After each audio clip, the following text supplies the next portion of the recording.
요한복음 14장 1절에서 7절까지 말씀입니다. 같이 한 목소리로 읽겠습니다. 시작. 너희는 마음에 근심하지 말라. 하나님을 믿으니 또 나를 믿으라.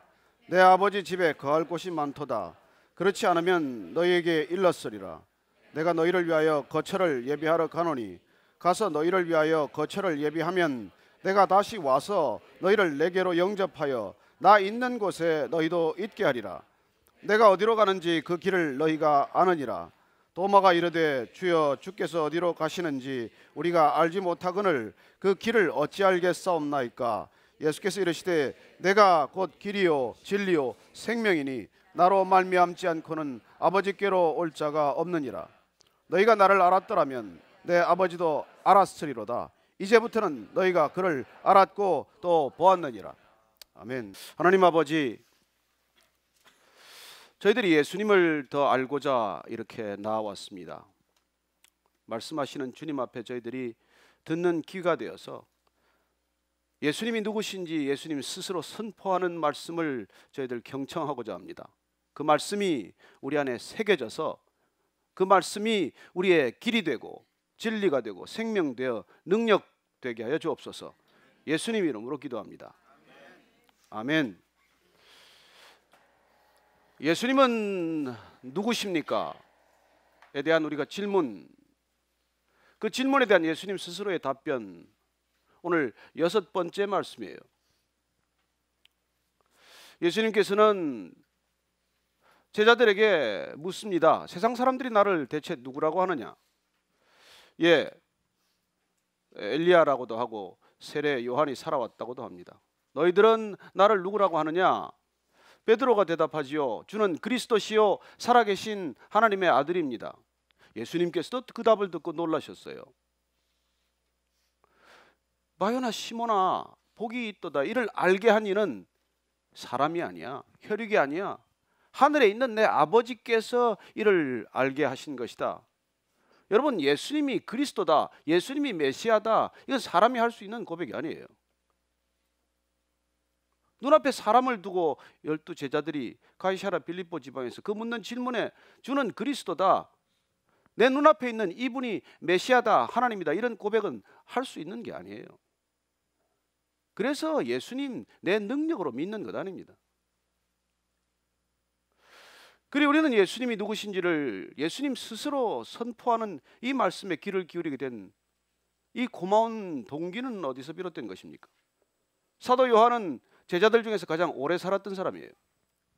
그는 예수님이 누구신지에 대해서 곰곰 묵상하다가 이미 나와 있는 마태, 마가, 누가복음을 충분히 읽어보았을 것입니다. 그리고 그는 더 깊은 묵상을 통해서 예수님의 기적과 예수님께서 내가 누구인지를 드러내고자 하는 이 분명한 자기 선언, 자기 선포가 밀접하게 관련이 되어 있음을 발견한 것이죠. 예수님은 그냥 기적을 베푸신 분이 아닙니다. 예수님은 그냥 불쑥 말씀하신 것이 아니거든요. 그래서 예수님께서 왜 어떤 목적으로 기적을 베푸셨으며 이 기적이 뜻하는 바, 그리고 이 기적 끝에 예수님께서 선포하신 나는 누구다라고 하는 자기 선언, 하나님의 하나님 선언, 그걸 이렇게 7가지로 잘 요약을 한 것이죠. 그래서 요한복음은 시간 순으로 흘러가지 않습니다. 예수님이 누구신지를 이렇게 분명하게 정확하게 기록한 것은 사도 요한이 만년에 예수님이 누구신지를 더 깊이 깨닫게 되면서 우리에게 남겨준 정말 보물과 같은 것이죠. 그리고 우리는 예수님께서 이미 선포하신 자기 선언을 들었습니다. 나는 생명의 떡이다. 나는 세상의 빛이다.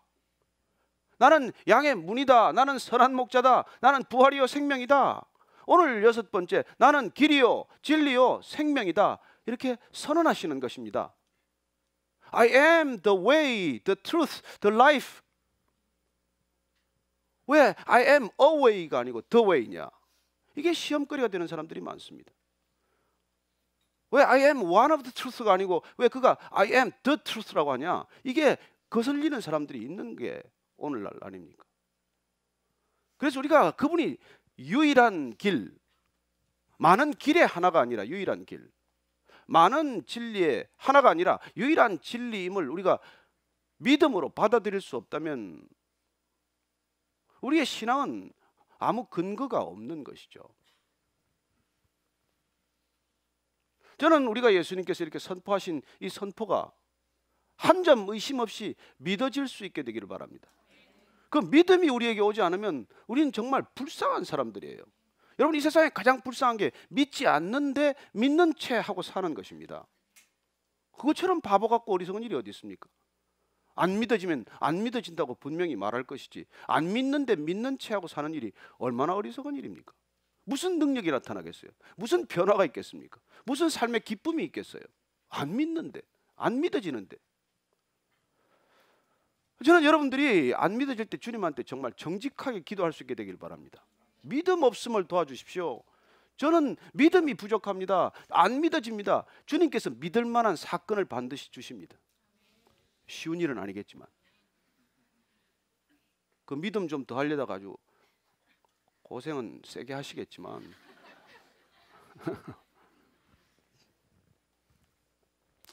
그렇습니다. 오늘 예수님께서 이 길이요 진리요 생명이라고 선포하신 이 이전 상황을 우리가 보면 예수님께서 마가의 다락방에서 마지막 만찬을 하십니다. 식사 도중에 갑자기 허리에 수건을 두르고 제자들의 발을 씻기기 시작합니다. 어떻게 그런 일이 가능합니까? 지금 이 시대조차 가능한 일입니까? 아니, 흉내는 내지요. 세족식이라는 이름으로. 그래서 예수님께서는 제자들의 발을 씻기면 뿐만 아니라 성만찬을 나누시면서 너희들 중에 한 사람이 나를 팔리라, 배신하리라 말씀하십니다. 순간 분위기가 얼마나 썰렁해졌겠어요. 누가 배신한다는 얘기인가? 그리고 또 예수님께서는 베드로가 큰 소리 칠 때 한 번 분명히 못을 박습니다. 저는 죽어도 예수님 따라갈 거예요. 뭐라고? 너는 오늘 밤에 새벽에 닭이 울기 전에 3번 나를 부인하고 말 거야. 얼마나 놀랐겠어요. 다른 제자들도 아마 깜짝 놀랐을 것입니다. 아니, 그래도 베드로가 수석 제자인데 주님을 3번씩이나 부인한다고요? 그리고 이런 썰렁한 분위기 가운데 예수님께서는 내가 이제 떠날 것이라고 말씀합니다. 얼마나 제자들이 더 당황스럽겠습니까? 얼마나 분위기는 가라앉고 침울하겠습니까? 아니, 예수님이 떠나신다니, 지금 내가 어디까지 쫓아왔는데 지금 떠나시면 어떡한다는 말입니까? 얼마나 마음에 슬픔과 근심이 가득하겠어요. 그러나 솔직히 말하면 우리가 슬프다는 게, 근심이라는 게 예수님 때문입니까? 나 때문입니까? 여러분, 남편 죽으면 아내가 뭐 남편 사랑해서 웁니까? 뭐 그런 분도 계시겠죠. 물론 그런 분도 계시겠지만 그러나 대개는 홀로 남겨진 내 처지가 가련해서 우는 거 아닙니까? 이제 월급은 어디서 들어오나? 뭐 이런 것 때문에 우는 것이지 뭐 남편이 얼마나 사랑스러웠겠어요? 그 인간 떠나서 속이 시원하다는 사람도 얼마나 많은데, 가장 좋은 남편이 돈 모아놓고 일찍 떠나는 거라면서요. 그래요. 어쨌건 예수님은 떠나신다니까 지금 이 제자들이 다 근심이 되는 거예요. 우리는 어떻게 되나 도대체? 그런 자기 연민 때문에 생긴 근심, 이건 믿음이 아니라는 것입니다. 여러분, 자기 연민은 믿음이 아니에요. 자기 연민은 사랑도 아닙니다. 자기 연민을 통해서 신앙이 성숙하는 부분은 없어요. 감정은 신앙의 소중한 에너지지만 감정 때문에 우리 신앙이 그렇게 자라지 않는다는 것입니다. 오늘 예수님께서 14장 1절 말씀을 한번 더 읽겠습니다. 자, 이런 분위기 속에, 이 썰렁한 분위기 속에서 예수님께서 말씀하십니다. 자, 시작. 너희는 마음에 근심하지 말라. 하나님을 믿으니 또 나를 믿어라. 근심하지 말라. 걱정하지 말라. 염려하지 말라. 어떻게 하면 근심하지 않을 수 있습니까? 하나님을 믿으니 또 나를 믿으라고 말씀하십니다. 그러나 믿으면 근심 안 하는 걸 알지만은 안 되는 걸 어떡합니까? 그래요. 그 믿음이 내 믿음일 경우에는 내 믿음 자체가, 기초가 나로부터 비롯된 것이기 때문에 믿는다고 하면서도 근심에 시달리는 것이고 걱정이 떠나지 않는 것이죠. 그래서 우리가 믿는다고 하면서도 세상 사람들과 다름없는 그런 근심과 염려 속에 살아가는 것입니다. 얼마나 많은 걱정, 근심, 염려거리에 우리가 시달립니까? 있으면 있는 대로 근심이고 없으면 없는 대로 근심입니다. 성공하면 성공하는 대로 염려가 많고 실패하면 실패하는 대로 염려가 많아요. 그래 우리는 정말 일이 풀리면 풀리는 대로 또 걱정거리가 생기고 일이 막히면 막히는 대로 또 걱정거리 속에 시달립니다. 그러나 오늘 예수님께서 이 근심하지 말라고 할 때 이 근심거리는 도대체 어디서 비롯된 거냐는 것이죠. 근심이란 대체 무엇입니까? 다 비슷비슷한 말들 아니에요? 근심, 걱정, 염려, 불안. 이건 본질이 마음이 정한 상태가 아니라는 것이죠. 마음이 흔들리고 있다는 것입니다. 마음이 요동치고 있다는 것이에요. 마음이 흘러가듯 어디에 닻을 내리듯 어디에 묶인 바 없이 그냥 혼자 마음대로 떠돌아다니는 것이죠. 이게 근심과 염려, 걱정이라는 것입니다. 그래서 그러지 말고 믿으라. 이건 뭐예요? 마음에 닻을 내리라. 흔들리는 마음을 붙들어 매라. 흔들리는 마음을 말씀에 붙들어 매라. 그래야 안심이 올 것 아닙니까? 그래서 근심이란 무엇이에요? 안 믿는 만큼 근심하는 것입니다. 평안이란 무엇입니까? 믿는 만큼 평안한 것이죠. 내가 잘 믿는지 안 믿는지 어떻게 합니까? 내가 얼마나 근심하고 있는지 보면 알지요. 부부관계는 얼마나 서로 믿음 위에 서 있습니까? 서로 의심하는 만큼 서로 불안할 것이고 서로 믿고 신뢰해주는 만큼 아마 평안하겠죠. 그래요. 우리는 그런 근심거리라는 것이 정말 어디에 붙들어 맨 바 없으면 정처 없이 떠돌아다니는 것입니다. 그래요. 우리는 말 한마디에 근심에 휩싸일 수도 있고 말씀 한마디에 그 근심으로부터 풀려날 수도 있습니다. 여러분께서 예수님이 만약 여러분들 귀에다 대고 직접 찾아오셔서 너는 나를 믿으니 근심하지 말라 이런 말씀 들리면 그때부터 근심이 되겠습니까? 그 말씀이 직접 안 들리니까 그런 것이죠. 그래서 직접 안 들리면 이 성경이라도 매일 읽으시라는 것입니다. 매일 읽다가 말씀이 반드시 들리게 될 것입니다. 저는 예수님께서 오늘 우리를 향하여 동일한 말씀입니다. 얼마나 우리가 불안한 시대를 살아갑니까? 어느 것 하나 정한 것이 있고 안정된 것이 있습니까? 아휴, 정말 젊은이들 정말 안 됐어요. 우리 때야 뭐 그런 정규직 무슨 이런 갈등은 없었는데 지금은 뭐 정규직 계약직의 문제가 아니라 무슨 파견직까지 있더라고요. 그러니 얼마나 정말 불안한 시대를 살아갑니까? 그럴수록 그러나 저는 믿음 위에 여러분들 인생을 설계할 수 있게 되기를 바랍니다. 반석 위에서 출발점을 잡게 되기를 바랍니다. 그렇지 않으면 우리는 이 근심을 이기지 못해요. 그런데 오늘 예수님께서는 우리가 본질적인 근심의 이유를 말씀하시고 그 근심을 어떻게 믿음으로 이겨야 될 것이며 그 믿음을 가져야 할 가장 중요한 목적이 무엇인지를 말씀해 주고 계십니다. 2절 3절 말씀 한번 같이 읽겠습니다. 시작. 내 아버지 집에 거할 곳이 많도다. 그렇지 않으면 너희에게 일렀으리라. 내가 너희를 위하여 거처를 예비하러 가노니 가서 너희를 위하여 거처를 예비하면 내가 다시 와서 너희를 내게로 영접하여 나 있는 곳에 너희도 있게 하리라. 근심하지 말라. 나를 믿어라. 왜요? 무엇 때문에 나를 믿으라고 말씀하십니까? 내가 아버지 집에 가서 너희들을 데려올 거처를 만들고 와서 데려갈 터이니 근심하지 말라는 것입니다. 그걸 믿으라는 거예요. 그래요. 우리 크리스찬의 믿음은 무엇입니까? 이 땅에 우리가 영원히 살지 않고 하나님께서 우리를 데려가신다. 데려가실 거처가 있다. 이게 그리스도인의 정체성 아닙니까? 우리의 믿음의 본질은 다른 게 아니에요. 이 땅이 전부인 줄로 알고 살아가는 세상 가운데 오셔서 이 땅이 전부가 아니라 하늘 아버지의 거처가 있고 내가 그 거처로 너희들을 데려갈 것이다. 이게 우리의 신앙이란 말이죠. 예수님께서 이 땅에 모신 목적도 그 목적 때문입니다. 예수님께서 우리를 데려가시겠다는 목적, 그 목적 때문에 이 땅에 오셔서 고난받으시고 십자가에 못 박히시고 부활하시고 성천하셨는데 그분의 그 목적을 우리가 놓친다면 우리의 신앙은 전혀 길을 잃은 신앙이 되고 말겠죠. 불이 나서 소방관이 구하러 갔는데 또 혹은 인질범이 잡혀 있는데 특공대원이 가서 구출하러 들어갔는데 그 사람은 들어가기 전에 이미 도면 연습, 도상 연습을 다 하고 들어가요. 어떻게 구원해서 출구를 어디로 빠져나올 것인지 다 알고 거기 들어가는 것입니다. 그래서 구출해서 나오는데 인질이나 그 화재 현장에 잡혀있던 사람이 갑자기 몸부림치면서 나는 저리 가야 된다 라고 몸부림치면 어떻게 되겠어요? 여러분, 구출하러 들어온 사람이 가자 그러면 거기 따라가야 돼요. 그 사람은 밖에서 들어온 사람이에요. 밖으로 나가는 길을 가장 잘 아는 사람입니다. 예수님께서 이 땅에 오셔서 계속 그 말씀을 하세요. 나는 어디서 와서 어디로 가는지 안다. 세상은 그걸 모른다. 그래서 그분이 유일한 길이라 이 말씀이에요. 그분이 유일한 길인 건 까닭은 그분이 거기서 오셨고 거기로 돌아갈 것이고 돌아가서 우리의 거처를 마련하고 우리를 데리고 그리로 가겠다고 결정하고 이곳에 오셨기 때문이라는 것입니다. 그러니 그분을 따르지 않고 누구를 따르겠습니까?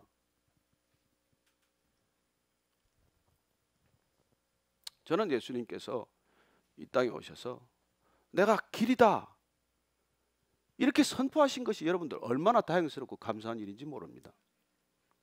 여러분, 영적 여행은 길 없는 곳에 가는 길이에요. 사실 우리가 어딘가 길인 줄 알고 가겠어요? 어디를 길이라고 우리가 감히 그 여행을 떠나겠습니까?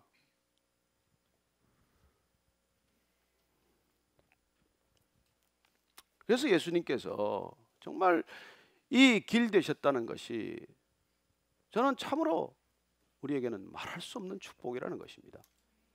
여러분, 우리가 길에 대해서 조금 더 생각을 해보십시다. 길이란 무엇입니까? 길이란 출발점이 있고 도착점이 있는 걸 말해요.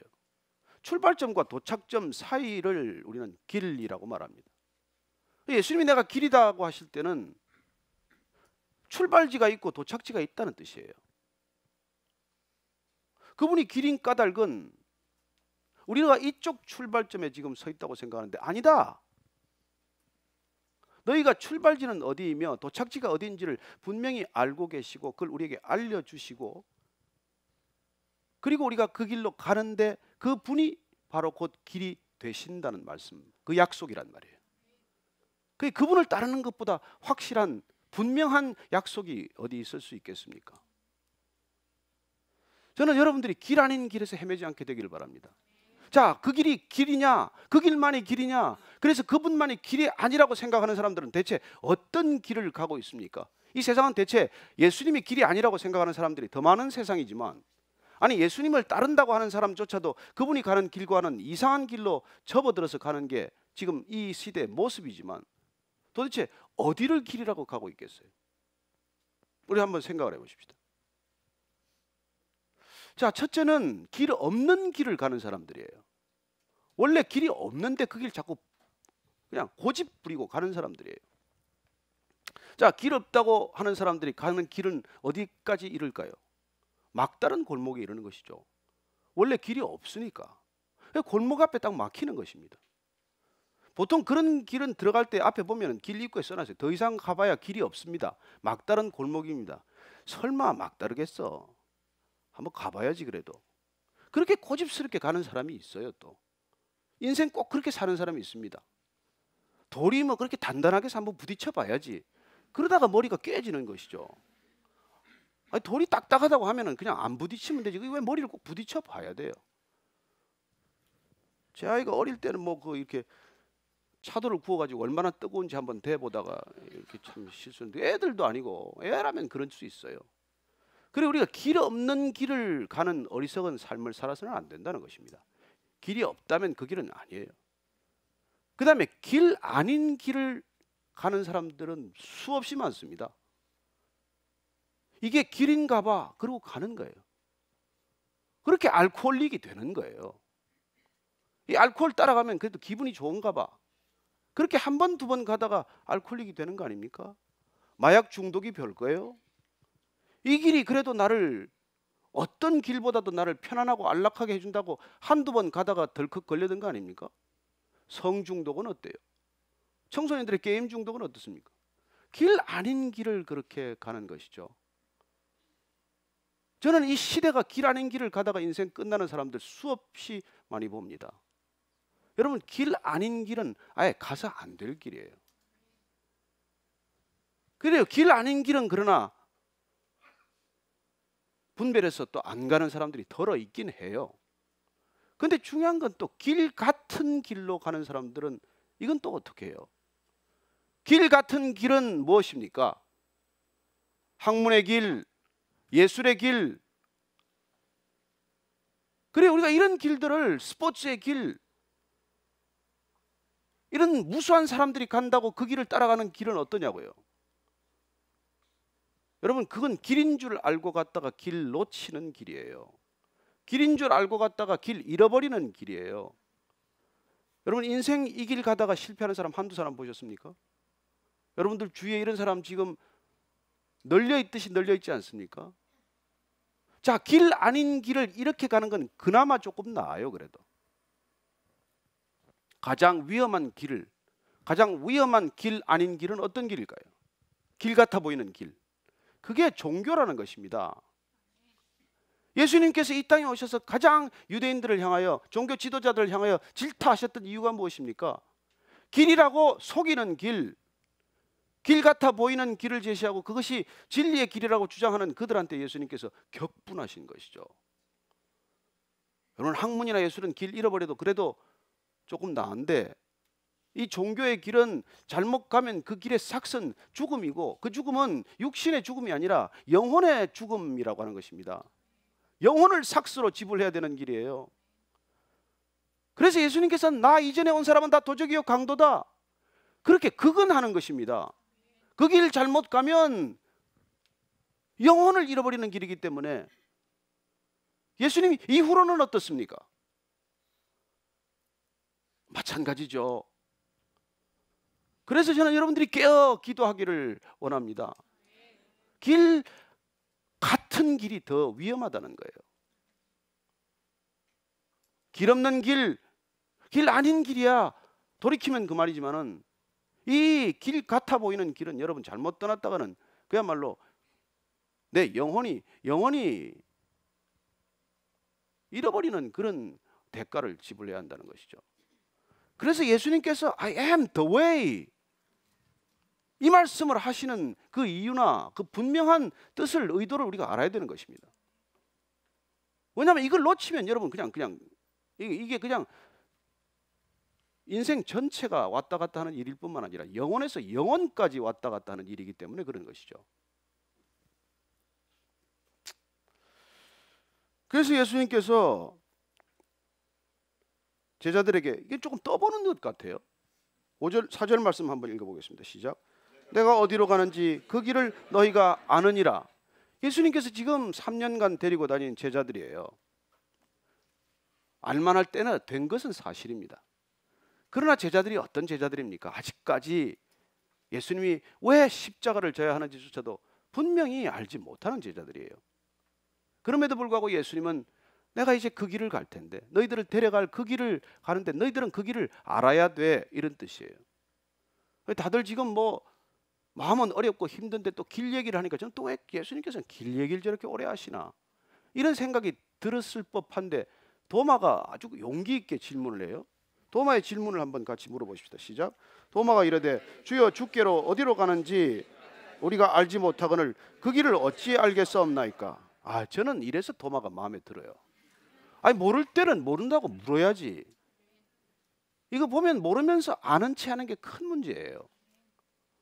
여러분, 모른 체 할 때가 있고 아는 체 할 때가 들어 있긴 하지만, 이게 정직한 것 이상 중요한 게 없어요. 신앙은 정직할 때 매듭이 지어집니다. 신앙은 정직한 것만큼 자라는 거예요. 영성은 정직한 것만큼 맑은 것입니다. 신앙의 가장 조심해야 될 것, 그건 정직하지 않은 거예요. 신앙의 반대는 불신이 아닙니다. 신앙의 반대는 거짓이에요. 아는 체 하는 거예요. 영성의 반대는 육성이 아니에요. 영성의 반대는 위선이에요. 예수님께서 위선자를 그렇게 싫어하는 거라고요. 그래서 그냥 모르면 모른다고 하면 돼요. 왜 모르는데 아는 체 할 게 뭐 있습니까? 제가 그 유럽 여행할 때 제일 답답한 게, 독일하고 스페인을 여행할 때 아주 대비지대 같아요. 독일 사람들은 모르면 모른다고 정직하게 얘기합니다. 그리고 알면 내가 알아들을 때까지 끝까지 설명을 해요. 길을 잘 모르면 자기 차에 가서 지도를 가져와서라도 설명을 해줍니다. 이 사람들 정말 대단해요. 어떤 데는 설명을 듣다가 한 3분 정도 일방통행길에서 차가 한 3, 40대 이렇게 밀려 있는데도 계속 설명을 하고 있어요. 정말 제가 등골에 식은땀이 날 정도로 그렇게 또 정직하게 가르쳐줘요. 스페인은 어떨까요? 스페인도 그냥 조금 물을 기비만 하면 사람이 와서 득달같이 가르쳐줘요. 근데 문제는 모르면서 가르쳐준다는 거예요. 이 사람이 막 잘못 가르쳐주고 있으면 누가 지나가다 또 한 사람 붙어요. 그럼 자기도 또 막 설명을 해요. 그리고 둘이 싸워요. 아니, 사람들이 정감하고 있고 다정다감하기는 스페인 사람이 훨씬 다정다감하죠. 그리고 사람들이 정이 철철 넘칩니다. 근데 문제는 뭐예요? 모르면서 아는 체 한단 말이에요. 그래, 이 사람들 때문에 길 찾는 것보다 더 시간이 걸려요. 여러분, 인생이 그렇게 우리가 꼬일 수 있다는 겁니다. 괜히 모르면서 가르치다가, 잘 모르는 사람한테 배우다가, 인생 그렇게 아주 복잡하게 얽히고 설키는 거예요. 왜? 예수님한테 배우면 될 걸 왜 저 같은 목사를 찾아오냐고요? 바쁜 사람한테. 여러분, 예수님을 찾아가면 정말 여러분들이 가장 좋은 선생님을 찾아가는 것이고, 흔들리지 않는 길, 변함없는 길, 분명한 길, 결코 바뀌지 않는 길을 가르쳐 주실 것입니다. 저는 여러분들이 예수님께 붙들려서 그분 따르는 길, 외길일지언정 그 길에 충실하게 따르기를 축원합니다. 이게 우리 신앙의 길이라는 거예요. 그래서 도마가 이렇게 이제 질문을 하니 예수님께서 오늘 그렇게 우리에게 선포하신 말씀을 확인해 주십니다. 6절 말씀 읽습니다. 시작. 예수께서 이르시되 내가 곧 길이요 진리요 생명이니 나로 말미암지 않고는 아버지께로 올 자가 없느니라. 아하, 예수님께서 내가 길이요 곧 진리요 생명이니 나로 말미암지 않고는 아버지께로 올 자가 없다는 것입니다. 그래, 우리가 아버지께로 가기 위해서 이 길을 가는 것이지 세상으로 달려가기 위해서 우리가 예수님한테 끼웃끼웃하는 게 아니라는 거예요. 내 목적과 내 계획을 따라 세상을 향해 줄다름치면서 가끔 뒤돌아보면서 예수님을 바라보면서 예수님 뭐 하고 계세요? 나를 따라오지 않고 이렇게 돼서는 안 된다는 것이죠. 알았습니다. 알았습니다. 그래요, 우리가 중요한 것은 예수님을 따라가다가 세상을 돌아보면서 잘 따라오나 안 따라오나, 나는 예수님을 놓쳤나 안 놓쳤나, 이걸 확인하는 게 중요하지, 내가 세상을 따르고 세상의 기준과 세상의 목적과 세상의 계획, 그 세상의 풍요를 번영을 그렇게 따르면서 예수님을 이따금 돌아보면서 예수님 뭐 하고 계세요? 왜 지금 내가 이런 고난을 겪고 내버려 두십니까? 이렇게 예수님을 흔들어 깨워서는 예수님이 애시당초 이 땅에 오신 목적, 우리를 데려가시고자 하는 목적, 우리를 데려가시고자 하는 그 목적지에서 우리가 한참 벗어날 수가 있다는 거예요. 이게 우리 신앙의 가장 중요한 포인트입니다. 그래서 크리스천들을 보면은 하나님 나라가 안 보인다는 거예요. 짐 월레스라는 기독교 작가가 그리스도인들의 삶은 자꾸 하나님 나라가 가까웠다고 말하는데 그들의 삶을 보면 하나님 나라가 도대체 느껴지지도 않고 삶의 변화가 보이지 않는다, 그렇게 말합니다. 따끔한 지적이지요. 여러분은 어떻습니까? 누구를 지금 따르고 계십니까? 우리가 따르고 있는 그분을 세상은 궁금증을 가지고 바라보고 있습니까? 그게 중요한 것이죠.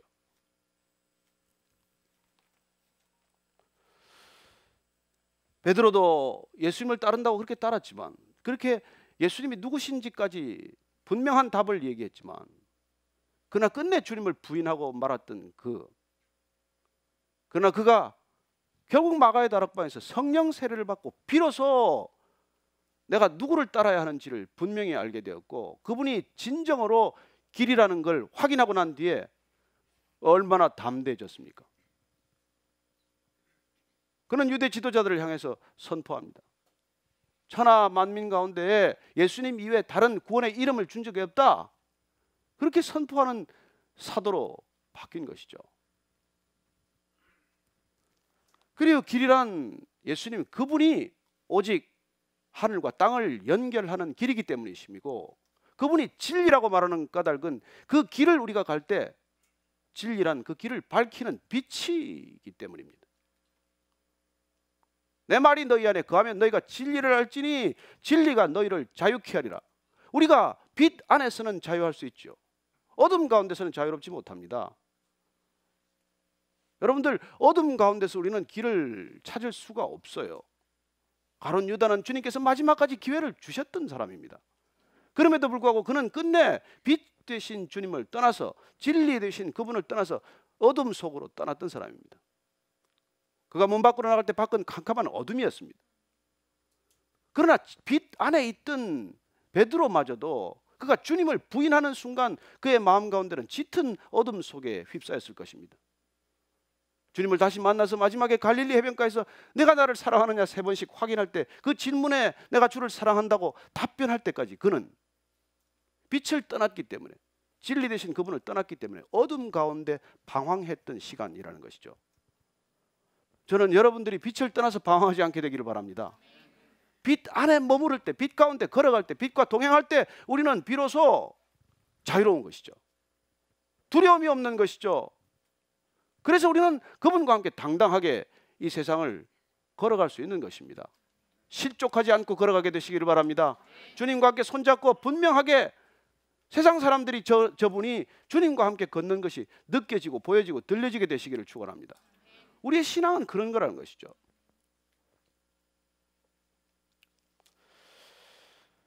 그 예수님께서 오늘 이렇게 말씀해 주십니다. 7절 말씀입니다. 시작.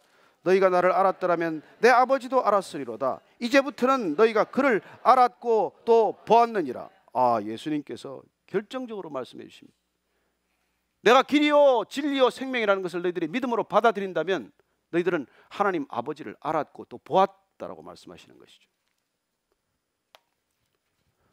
저는 예수님이 이렇게 말씀하셨던, 여러분들이 정말 말씀을 알면 예수님을 보았고 예수님을 알았다라고 말씀할 수 있게 되기를 바랍니다.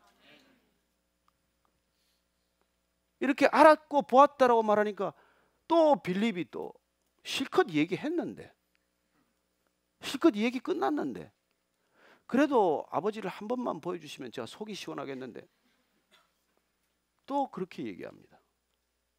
저는 그렇게 얘기할 수 있는 빌립도 참 다행이고, 또 제 같으면 그런 질문 들으면 얼굴에 짜증이 확 배어났을 텐데 짜증 없이 그래도 그윽한 미소를 띠고 다시 그 빌립이 하나님 아버지를 보여달라는 데까지 이르렀음에도 주님께서는 대답해 주십니다. 한번 9절, 10절, 11절 제가 읽어드리겠습니다. 예수께서 이르시되 빌립아, 내가 이렇게 오래 너희와 함께 있을 때 내가 나를 알지 못하느냐? 나를 본 자는 아버지를 보았거늘 어찌하여 아버지를 보이라 하느냐? 내가 아버지 안에 거하고 아버지는 내 안에 계신 것을 내가 믿지 아니하느냐? 내가 너희에게 이르는 말은 스스로 하는 것이 아니라 아버지께서 내 안에 계셔서 그의 일을 하는 것이라. 내가 아버지 안에 거하고 아버지께서 내 안에 계심을 믿으라. 그렇지 못하겠거든 행하는 그 일로 말미암아 나를 믿으라. 이렇게 말씀해 주십니다. 저는 이 말씀이 우리에게 동일하게 들려야 한다고 믿습니다. 그리고 이렇게 들려야 합니다. 너희들이 이렇게 교회 다니고 너희들이 이렇게 성경을 많이 읽었는데도 불구하고 아직까지 나를 알지 못하느냐? 예수님께서 물으시는 거예요. 그리고 나를 안다면 너희들은 하나님을 안다고 말할 수 있어야 될 터인데 너희들은 아직까지도 나를 알지 못하느냐? 내가 내 안에 거하고 내가 내 안에 거할 때 이걸 내가 믿는다면 너희들은 무슨 말을 하든 나의 말을 하게 될 것이라 말씀하시는 것이죠. 여러분들이 주님 안에 거하고 예수님이 여러분 안에 거한다는 것을 믿을 수만 있다면, 그게 믿어진다면, 그러면 저와 여러분들이 하는 말은 주님의 말이 될 것입니다. 이게 주님이 원하시는 거예요. 그래서 아까 말씀드린 짐 월레스가 왜 주님 말씀대로 우리가 살지 않냐? 그러면 성경이 도대체 무슨 필요가 있냐? 그래서 이 사람이 어느 날 가위를 가지고 와서 성경에 말씀대로 안 사는 걸 오려내기로 결정을 했어요. 성경에 둘 필요가 없잖아요. 그 실험을 한 것이죠. 그래서 그는 특별히 가난한 이웃들하고 있는 게 부담스러웠기 때문에 가난한 사람들에 대해서 주님 말씀하시는 걸 오려내기로 작심을 했어요. 그래서 구약에서부터 이제 자르기 시작하는 것입니다. 레위기에 보면은 희년 제도가 있어요. 50년 되면 다 돌려줘야 합니다. 가난해진 이웃들, 더 이상 회복할 수 없는 사람들, 도대체 제 힘으로는 일어설 수 없는 사람들, 그들에게 모든 걸 다 되돌려주라는 희년 규정 다 제해버렸어요. 예언서에 가난한 이웃과 과부와 고아들을 돌보라는 말 다 제해버렸어요. 신약에서도 꽤 많은 말씀을 제하지 않을 수 없습니다. 그래서 성경을 다 오려내고 너덜너덜해진 성경, 온통 구멍이 뚫린 성경, 그 성경을 들고 그는 다른 믿음의 친구들에게 도전하기 시작을 했어요. 너도 내가 부담스러운 말씀, 읽고 싶지 않은 말씀, 읽어도 내가 지킬 능력이 없다고 생각하는 말씀은 다 잘라버려라. 그래서 내가 편한 성경을 한번 만들어 봐라. 그러면 어떤 성경이 되겠어요? 아니 여러분, 우리가 몇 장이나 남아 있겠어요? 이렇게 두꺼운 성경을 왜 들고 다니냐? 내가 지킬 것만 그렇게 오려서 조그맣게 하나 만들어서 들고 다니면 되지. 그래, 우리가 매주 예배를 드리고 매일 성경을 읽고, 그래도 우리가 주님을 길로, 그분을 진리로, 그분을 생명으로 만나지 못한다면 우리는 이 많은 예배와 이 많은 종교적 행위나 시간들이 무슨 의미가 있겠냐는 것이죠. 저는 지난 우리 연말에 같이 다들 제자 오카눔 다큐를 같이 보러 갔어요. 많이들 감동을 받았어요. 그리고 이제 연말에 한 번 더 보겠다고, 손양원 목사님을 보겠다고 뭐 그러다가 하여튼 뭐 시간도 맞지 않고 어떤 저런 이유로 못 보게 됐어요. 그러다가 제가 지난달에 이제 그 미랄 학교에 가서 목사님들 100여 분하고 같이 이제 이 손양원 목사님 다큐 영화를 보았어요. KBS에서 나간 45분짜리를 70분으로 늘린 것인데, 보고 나서 뭐 감동이 있죠. 그러면서 이제 그분 거기 계신 모든 이제 뭐 목사님들이 이걸 대한민국 그리스도인들이 다 봐야 된다. 전 성도들이 다 봐야 된다. 근데 제가 마음속으로 결심을 했어요. 보라고 소리할 필요 없다. 이건 목사들만 보면 된다. 나만 보면 된다. 아니 보고 뭐 나는 그대로 안 살 거면서 누구 보고 보라 그러면 뭘 하냐.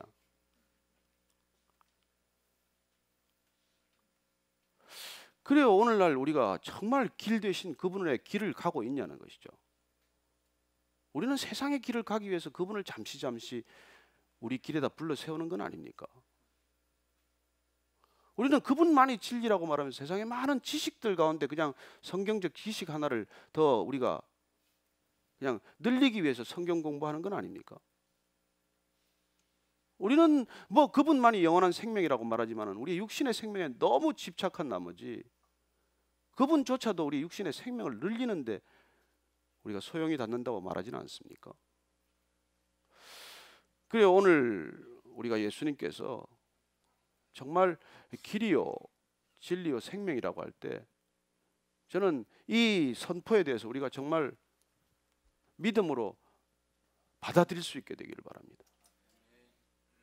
그러면 우리 삶은 변하게 돼 있어요.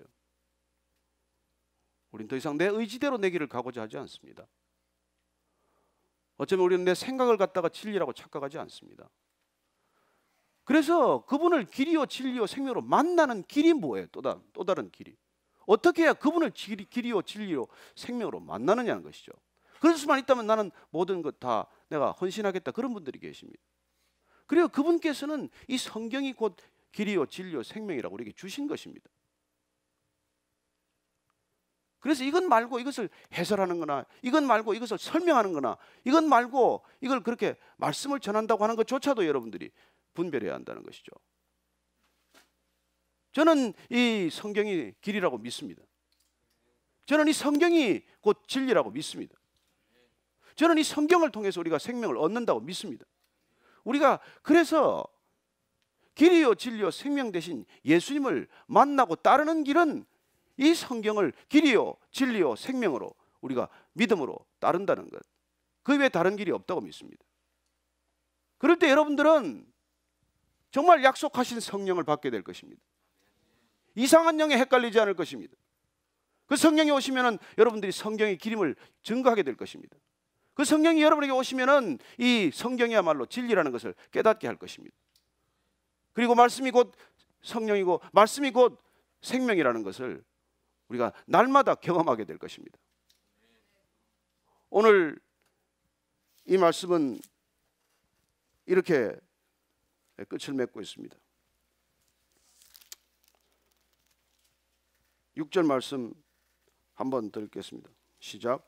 예수께서 이르시되 내가 곧 길이요 진리요 생명이니 나로 말미암지 않고는 아버지께로 올 자가 없느니라. 너희가 나를 알았더라면 내 아버지도 알았으리로다. 이제부터는 너희가 그를 알았고 또 보았느니라.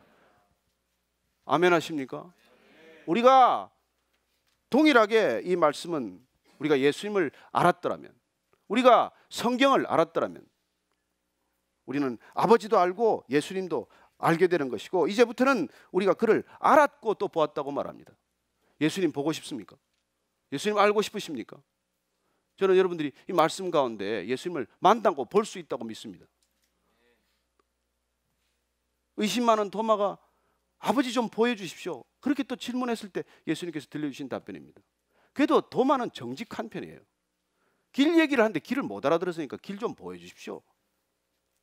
여러분, 모르는데 아는 것처럼 하는 게 또 얼마나 큰 저게 이 문제입니까? 그래도 도마는 모를 때 모른다고 얘기한 사람이에요. 그래서 끝까지 그는 사도의 길을 갈 수 있었던 사람입니다. 저는 우리가 모를 때 정직하게 주님 앞에서 모른다고 고백할 수 있게 되기를 바랍니다. 그렇게 했더니 예수님께서 이렇게 또 말씀해 준 것이죠. 나중에 또 빌립이 또 말합니다. 제발 아버지 좀 보여주세요. 그리고 이런 제자들을 주님께서 두고 떠나십니다. 왜요? 보혜사 성령이 와야 결론이 날 거니까. 그분이 오셔야 이 모든 의심에서 벗어날 것이니까. 예수님을 보고도 아버지를 보여달라고 하는 그 제자들이 언제 변하게 됩니까? 그렇죠? 성령 세례가 임할 때 그들은 변했습니다. 저는 성령 세례가 여러분들 각자에게 임하게 되기를 바랍니다. 그래서 길 되시고 진리 되시고 생명 되신 그분에서 떠나지 않게 되기를 바랍니다. 그분과 동행하는 삶, 그분 때문에 한 주간의 삶이 일어나 빛을 발하는 삶 될 수 있게 되기를 축원합니다. 여러분 기억하십시오. 예수님께서는 우리 생명의 떡입니다. 세상의 빛이십니다. 양의 문입니다. 선한 목자입니다. 그는 부활이요 생명이고 길이요 진리요 생명 되시는 분입니다. 이걸 우리가 믿게 되면 예수님께서 우리에게 조금 듣기는 부끄러운 얘기지만, 그리고 조금 자신 없이 받아들일 수도 있지만 12절 말씀 약속을 해주십니다. 한번 12절 말씀 읽고 마치도록 하겠습니다. 12절 말씀 같이 읽습니다. 시작. 내가 진실로 진실로 너희에게 이르노니 나를 믿는 자는 내가 하는 일을 그도 할 것이요 또한 그보다 큰 일도 하리니 이는 내가 아버지께로 감이라. 아멘. 아멘. 여러분, 주님보다 더 큰 일 하게 되실 것을 믿으시기 바랍니다. 우리가 주님 따르기로 결단하고 길 대신 주님의 길을 가고 진리 대신 그분을 진리로 우리가 살아내면 약속대로 주님께서 내가 했던 일보다 더 큰 일을 너희들도 하게 될 것이라는 이 말씀 믿으시게 되기를 바랍니다. 한 주간 그런 놀라운 삶을 경험하다가 다음 주 뵙게 되기를 축원합니다. 그러면 저희들이 또 다음번 주님의 선포를 함께 듣도록 할 것입니다. 같이 한번 기도하십시다. 하나님 아버지, 주님께서 유일한 길이라고 말씀하실 때 저희들도 세상의 사람들과 세상의 지성들과 함께 어찌 그분만 길이겠느냐 의심한 적이 있습니다. 그분이 진리라고 유일한 진리라고 말씀하실 때에도 우리는 이미 과학시대에 과학적 지식 가운데 그분도 단 하나의 지식적인 영역에서 우리를 그분을 만났던 적도 있습니다.